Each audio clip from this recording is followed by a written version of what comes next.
Hai netizen, di sini saya memperoleh surat dari Kemensos ya, tertanggal 22 Oktober kemarin suratnya ini. Dan surat ini menginformasikan bahwasannya nantinya akan ada agenda yang sangat penting pada tanggal 30 Oktober tahun 2021. Kira-kira agenda apakah itu dan apakah surat ini ada kaitannya dengan proses pencairan Bansos PKH ataupun BPNT? Kita akan temukan jawabannya pada video kita kali ini. Seperti biasa, agar nanti tidak mengakibatkan salah paham, silakan Anda simak informasinya sampai tuntas. Agar informasi yang diperoleh semuanya lengkap dan tidak setengah-setengah. Oke, silakan disimak informasinya sampai tuntas.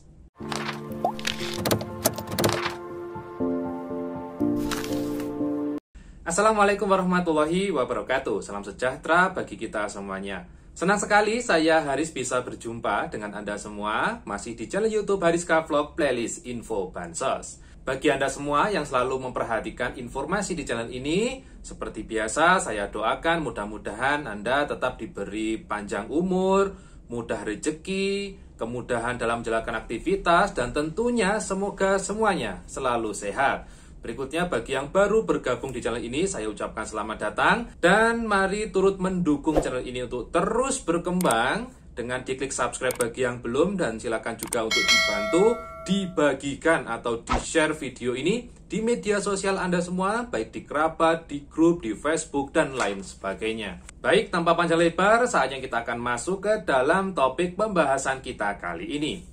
Baik, sobat netizen semuanya, seperti yang tadi saya sampaikan pada awal video, bahwasanya di sini saya memperoleh surat dari Kemensos ya, tertanggal 2 Oktober kemarin, dan surat ini menginformasikan bahwasanya akan ada agenda penting yang nantinya akan terjadi pada tanggal 30 Oktober tahun 2021.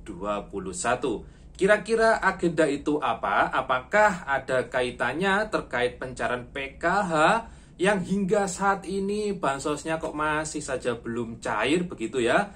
Dan apakah ada kaitannya juga dengan bansos BPNT? Nah, kita akan coba temukan jawabannya. Jadi mengawali informasinya, jadi surat ini tertanggal 2 Oktober, berikutnya surat nomor 1952-1-DI02-10/2021 sifatnya adalah biasa, perihal pemberitahuan batas waktu perbaikan NIK. Jadi sebenarnya surat ini ditujukan kepada Kepala Dinas Sosial Kabupaten atau Kota di seluruh Indonesia. Berikutnya di sini akan saya sedikit menginformasikan terkait surat ini. Berikutnya juga jadikan nantinya informasi yang saya sampaikan ini sebagai informasi referensi atau informasi tambahan ya seputar bantuan sosial.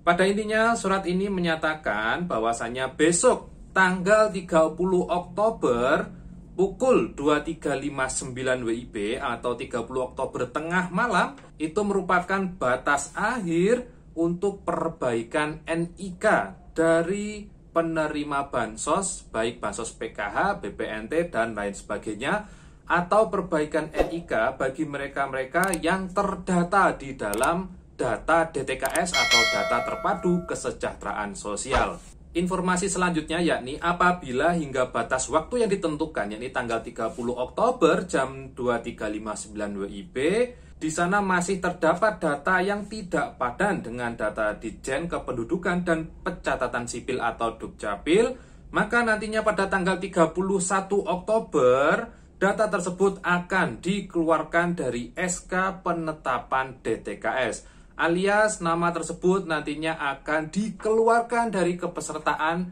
di DTKS. Apabila nama tersebut dikeluarkan dari kepesertaan DTKS, maka secara otomatis perihal dia mendapatkan bansos baik PKH, BPNT, ataupun PBI, ataupun BST, dan lain sebagainya nanti juga akan otomatis terhapus dari penerima bansos yang tadi saya sebutkan. Namun apabila data yang ditemukan tersebut itu masih layak berada dalam DTKS, namun terhapus karena NIK-nya tidak padan, maka Dinsos Kabupaten atau Kota nanti dapat mengusulkan kembali ya, atau sebagai usulan baru melalui usulan pada aplikasi SIKNG atau Sistem Informasi Kesejahteraan Sosial Next Generation. Jadi pada intinya informasi kali ini, besok tanggal 30 Oktober itu akan ada agenda penting bahwasanya dalam proses perbaikan NIK atau NIK dari penerima bansos yang tidak padan dengan data Dukcapil itu diberi batas waktu hingga tanggal 30 Oktober. Berikutnya apabila perbaikannya itu masih belum selesai atau datanya juga masih belum padan, nantinya pada tanggal 31 Oktober atau selang 1 hari, itu yang bersangkutan akan dikeluarkan dari data DTKS. Namun apabila yang bersangkutan ternyata ditemukan itu masih layak dan datanya itu masih belum padan, nantinya bisa dilakukan usul baru ya, atau pengusulan penerima baru, yakni melalui aplikasi S6NG atau Sistem Informasi Kesejahteraan Sosial Next Generation. Jadi bisa dikatakan besok tanggal 30 Oktober itu merupakan penentu ya bagi Anda semua yang mungkin saja datanya ada yang masih belum padan. Jadi apabila nanti ada petugas baik dari pendamping PKH ataupun pendamping BPNT ataupun dari kelurahan atau desa itu meminta data kepada Anda semua baik KTP ataupun fotokopi KK, silakan untuk dibantu kepada petugas agar nanti data Anda itu dibantu diupdate di dalam sistem apabila memang benar data Anda ada kategori anomali ya. Jadi mohon dibantu kerjasamanya agar proses perbaikan ini bisa cepat selesai. Berikutnya apabila nanti Anda diminta untuk aktivasi nomor NIK atau nomor induk kependudukan, ya silakan Anda segera melakukan aktivasi di Dukcapil terdekat di daerah Anda. Berikutnya nanti silakan Anda juga segera melaporkan kembali baik di pendamping ataupun di operator SIK di desa dan kelurahan Anda masing-masing. Namun jangan berkecil hati apabila data Anda itu masih belum selesai diperbaiki hingga melewati tanggal 30 Oktober.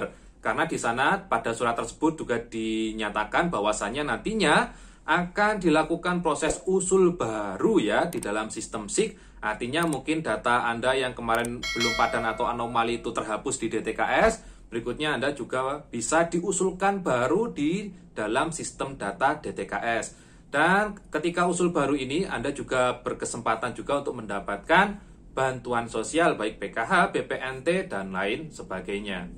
Berikutnya tambahan informasi juga bagi Anda khususnya penerima bansos PKH atau KPM PKH. Mengingat aplikasi ePKH itu masih belum siap untuk melakukan proses pemutakhiran data dan lain sebagainya, maka untuk proses pemutakhiran saat ini masih melalui SIK-NG. Nah, di sana misal Anda itu ingin menambahkan anggota rumah tangga baru, misal Anda punya balita dan belum tercatat di dalam sistem, Anda juga bisa usul baru. Berikutnya, misal Anda pindah alamat dan sebagainya. Untuk pemutakhirannya sementara ini masih melalui aplikasi yang namanya SIK-NG. Untuk pemutakhiran ini Anda juga bisa berkoordinasi ya dengan pendamping bansos PKH Anda di daerah Anda masing-masing. Silakan berkonsultasi misal ada perubahan data, mungkin ada penambahan ART atau mungkin Anda itu pindah rumah atau pindah kontrakan seperti itu. Silakan berkoordinasi agar nanti datanya dibantu diupdate di dalam sistem SIK-NG-nya. Berikutnya selain ke pendamping, Anda juga bisa berkoordinasi dengan operator SIK-NG di desa atau kelurahan Anda masing-masing. Namun tetap masalah perbaikan dan juga penambahan data, silakan Anda pertama konsultasi dulu ke pendamping agar nanti dibantu diarahkan apakah nanti akan dibantu diarahkan di operator SIK desa ataupun langkah-langkah lainnya. Jadi pada intinya apabila Anda ingin menambah anggota rumah tangga, berikutnya Anda pindah alamat, ada pergantian pengurus dan lain sebagainya, silakan dikonsultasikan dulu ke pendamping bansos PKH Anda yang nantinya akan dibantu diupdate di dalam aplikasi SIK-NG. Nah, Sobat Netizen, mungkin itu dulu informasi yang bisa saya sampaikan pada kesempatan kali ini. Sekali lagi, hingga hari ini kami juga masih belum menerima salinan data SP2D atau data bayar terkait pencairan PKH tahap keempat. Jadi mohon bersabar, kami selaku SDM juga sangat menanti-nantikan informasi terkait data bayarnya.